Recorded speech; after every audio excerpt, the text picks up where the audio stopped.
X right here sums up how the Australian Open has been the past 24 hours. And let's be honest, the whole AO so far, absolute cinema. And where can I start? We can talk about Medvedev or Lerner TN beating Medvedev in, by 3 o'clock in the morning, crazy conditions, started raining towards the end. Medvedev almost came back from 2 sets to love down, and we'll see how far Lerner TN, who is named after his mother, who was a math teacher, and therefore he was called a learner just to learn the rest of his life. His sister was named Justice. A bit of an interesting story there. Medvedev was cranky. He was very angry. He lost, and rightly so, losing at 3 a.m. in the morning, not going to the press conference. I understand where he's coming from. Fair enough. But that is not the story we're going with today. We're going with this, first of all. Novak Djokovic, the emotion, the passion, the determination, the hunger, never change Novak Djokovic. And he was flexing the whole night. What a match he played against Tomas Machac. He got pretty angry towards some members of the crowd during the match. There were some injury problems, perhaps a bit of sickness or some stomach issues. He has apparently a bit of strapping on his lower back, but he played amazing against Machac. Machac, I was thinking perhaps a bit of a banana peel game, but I backed him. But a lot of pessimistic Djokovic fans and Djokovic haters were saying he was going to lose easily to Tomas Machac, who is very much in form, beating Carlos Alcaraz at the latter end of last year. And now, we're only one match away from Alcaraz and Djokovic meeting each other. We'll get onto Alcaraz in a moment. There's so many tweets and posts on Sportic I want to look at. What an amazing day of tennis. He played amazing. It's still ongoing. We still have Vukic and Jack Draper in the 5th set. And that'll be interesting to see what happens, because if Vukic wins, it will likely mean that Djokovic and Lehechka will play during the day session. They played during the daytime at the United Cup last year in Australia. It was pretty cool, but on Sunday in Melbourne, I can tell you that it will be a very warm 34 degrees in Melbourne. And we know how Djokovic is when it's warm on hard courts. He turns into a bit of a worse player. Of course, he'll be locked in, but it's just not nice to see him having to struggle in those conditions. So hopefully he can play during the night, but I'm sure regardless of the scheduling, he'll put in his best effort against Lehechka, who is also in form. And there again, Djokovic flex. This one was actually very angry at this guy in the crowd. The other guy in the crowd, he pretty much told to go home. He later said during the interview, "Will you marry me, Novak?" To which Djokovic responded, I already have a wife, but we can go for a few drinks. Almost taking the mickey out of him a little bit there, because perhaps he was intoxicated, or that's what Djokovic was alluding to. But Djokovic was getting into it with the fans, particularly so towards the end of the match. An interesting point, I must say, is that Djokovic said he was surprised that he did win in straight sets. He was expecting a bit more of a battle from Machac.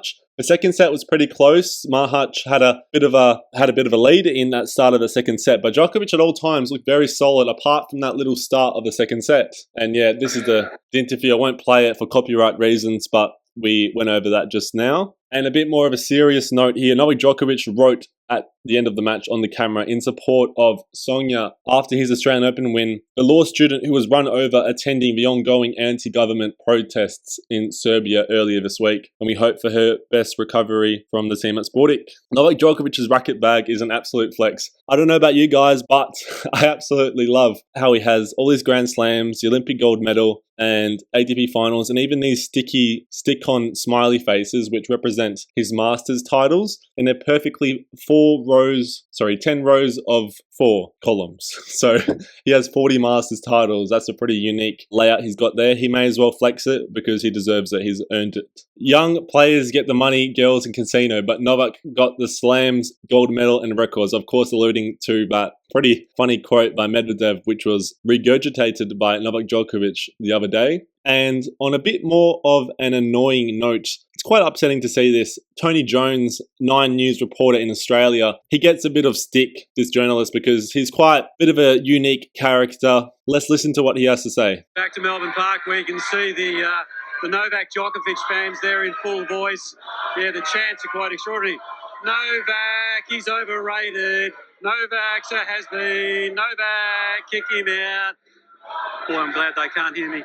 Anyway, let's get on to the... Yes, you are glad, because there would be problems if they heard you. And it is causing quite an outrage on Twitter, on X, in the Serbian Australian community. Australia in general, it's actually trending worldwide at the moment. Very unprofessional by a long-term journalist for 9 News Melbourne. Not good enough. And Chompers, sort yourself out, mate. And here we go. I'll get onto this in a moment, but Djokovic after the match celebrated as he watched on as his good friend and his mentor. He's a mentor of Olga Danilovic, went on to beat the 7th seed Jessica Pegula, but we'll leave that for a little bit. And here we go. Interesting clip here. Andy Murray interviewed for Serbian TV channel Sportic, talking about what he has seen so far from Djokovic. This is prior to the Machac match, but it's still relevant. I wouldn't say that I've been hugely surprised. I kind of, it's kind of as I expected.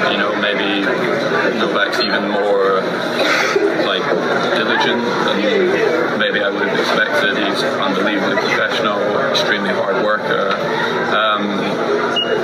Maybe that he's been more open than I expected in terms of communication and everything, and his feelings and thoughts and stuff.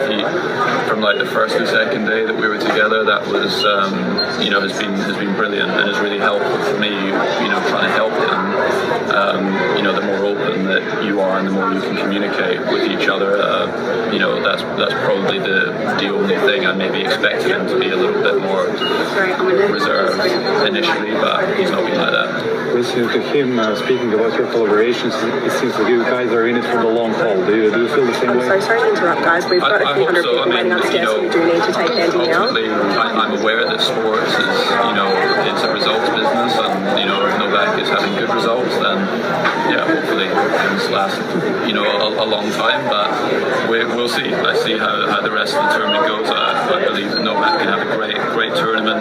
He's building a little bit of momentum with each match, and he's the sort of player that generally the longer the tournaments go, he plays better and better. So he's done well to get through some tricky first couple of matches, and let's hope he keeps playing better as the tournament goes on. Some great words there from Novak Djokovic's coach, Andy Murray. And it's a budding relationship between the two. And I hope it continues because I really like what I've seen so far. And a lot of respect going both ways in that relationship. Hey football stars, is your kid holding you back? Time for an upgrade. Soccer Artos, introducing the ultimate football kit.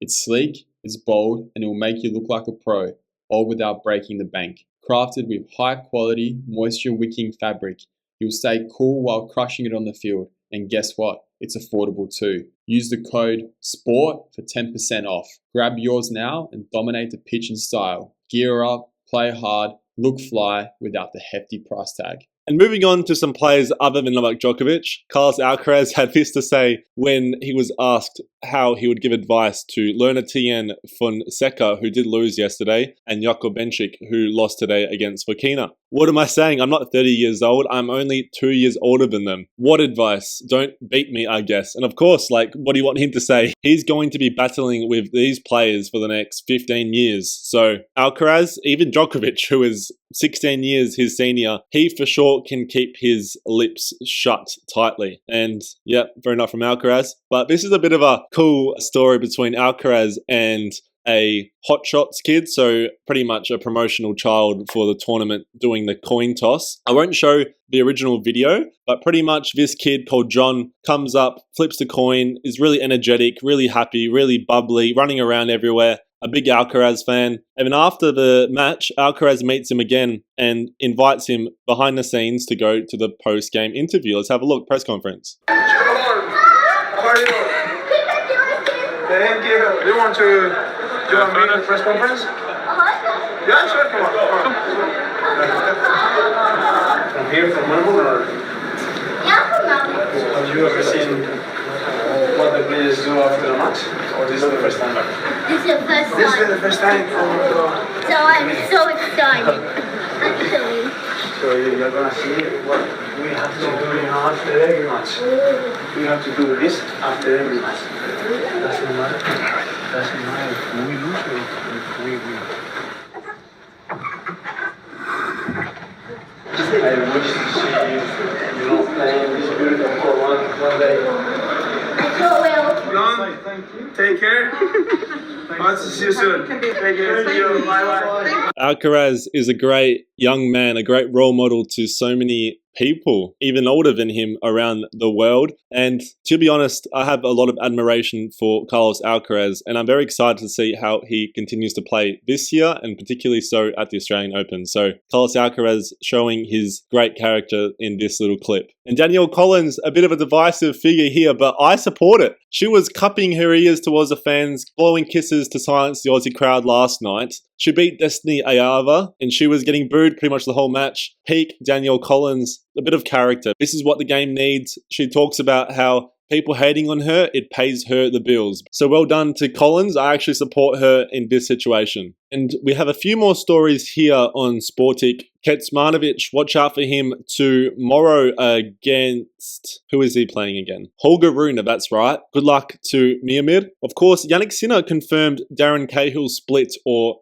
Darren Cahill's retirement, by the end of 2025. I won't get into the conspiracies regarding this, but is it a bit fishy considering Sinner's situation? Lona Tian, of course, we know about this. Carlos Alcaraz playing amazing tennis. And here we go. A bit of a cool story. Janola Stoica. He is a bit of a legend because he went to Novak Djokovic's qualification matches prior to the 2005 Australian Open matchup against Marat Safin, his first ever Grand Slam tournament. And of course, he got obliterated. Safin went on to win the tournament, but he was there when he qualified, and he has a photo with him here. Now, 20 years later, because that match against Safin was exactly 20 years ago, he wants to meet Djokovic again and make it happen. Make it happen. A cool, unique moment, and Novak, I'm sure, is very respectful and in a weird way admires these fans who have supported him for exactly 20 years. And as mentioned before, Olga Danilovic, well done to her. She's got Badoza next. And that will be a tricky one, but it's not a bad matchup for the Serbian. And that's about it. Until next time.